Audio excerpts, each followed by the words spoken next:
खुशामदीद। आज हम अंग्रेजी के एक बहुत ही आम और मुफीद जुमले को समझेंगे। ये हमें बताता है कि कोई चीज मौजूद है।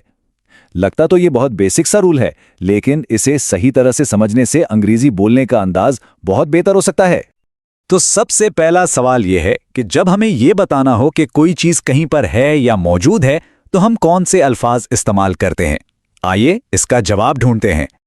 और जवाब बहुत ही सिंपल है, देयर इज या देयर आर। ये सिर्फ अल्फाज नहीं है, ये किसी भी चीज के वजूद को जाहिर करने का एक पावरफुल टूल है। और मजे की बात यह है कि यहां देयर का मतलब सिर्फ वहां नहीं होता। ये अंग्रेजी का एक खास स्ट्रक्चर है। चलें तो फिर शुरू करते हैं। सबसे पहले बात करते हैं मौजूदा वक्त की, यानी उन चीजों की जो अभी हो रही हैं। ये टेबल समझें कि हमारा रोड मैप है। इसमें हाल और माजी दोनों के लिए मुस्बत, सवालिया और मनफी जुमले बनाने के तरीके हैं। अभी के लिए हमारी सारी अटेंशन बस प्रेजेंट वाले कॉलम पर होनी चाहिए, जहां देयर इज और देयर आर लिखे हैं। तो रूल क्या है? बहुत सिंपल। जब भी बात हो रही हो सिर्फ एक चीज की, तो देयर इज का इस्तेमाल होता है, यानी सिंगुलर नाउन्स के लिए। जैसे ये मिसाल देखें, there is a dog in the garden. अब यहां देयर्स असल में देयर इज ही है। चूंकि कुत्ता एक है इसलिए इज इस्तेमाल हुआ। ये इस रूल की एक बेहतरीन मिसाल है। अब यहां देखें फर्क कितना साफ है।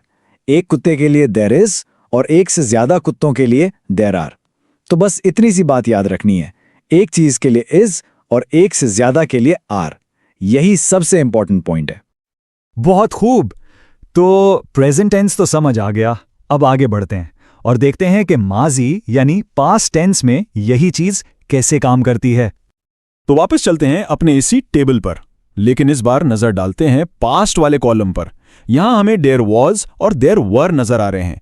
ये माजी की चीजों के बारे में बताने के लिए हमारे टूल्स हैं।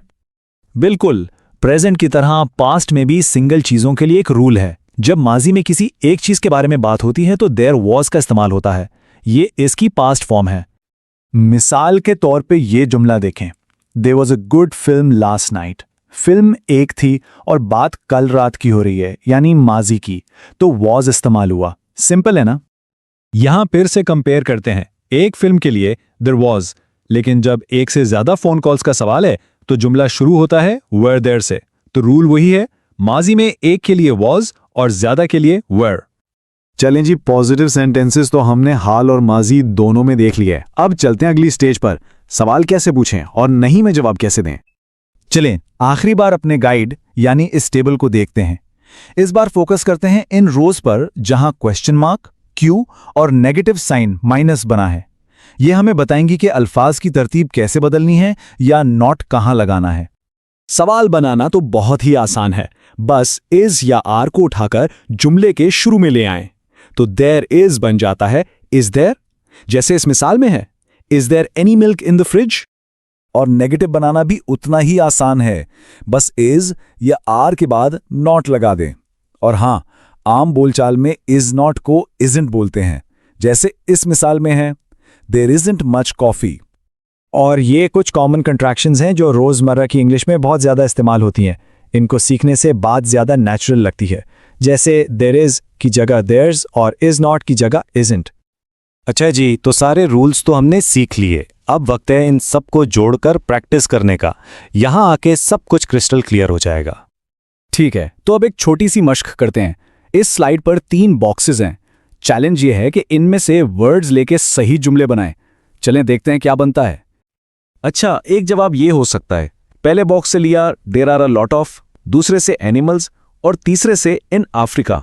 बन गया एक परफेक्ट सेंटेंस।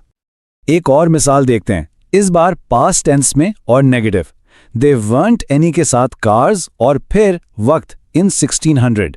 देखा, रूल कितनी अच्छी तरह फिट हो रहा है। अच्छा, एक और ट्राई करते हैं। There isn't much water in the USA. ये प्रेजेंट टेंस का नेगेटिव जुमला है। और एक आखिरी, there were elephants in London. ये तो बड़ा इंटरेस्टिंग जुमला है ना। देयर वर, उसके बाद एलिफेंट्स और फिर जगह इन लंदन। इससे पता चलता है कि ये स्ट्रक्चर कितना वर्सेटाइल है। तो इस सारी डिस्कशन के आखिर में एक सवाल है, अभी जिस कमरे या जगह पर कोई मौजूद है, इसको डिस्क्राइब करने के लिए देयर इज और देयर आर का इस्तेमाल करके क्या क्या जुमले बनाए जा सकते हैं। ये सबसे बेहतरीन तरीका है इस नॉलेज को रियल लाइफ में अप्लाई करने का।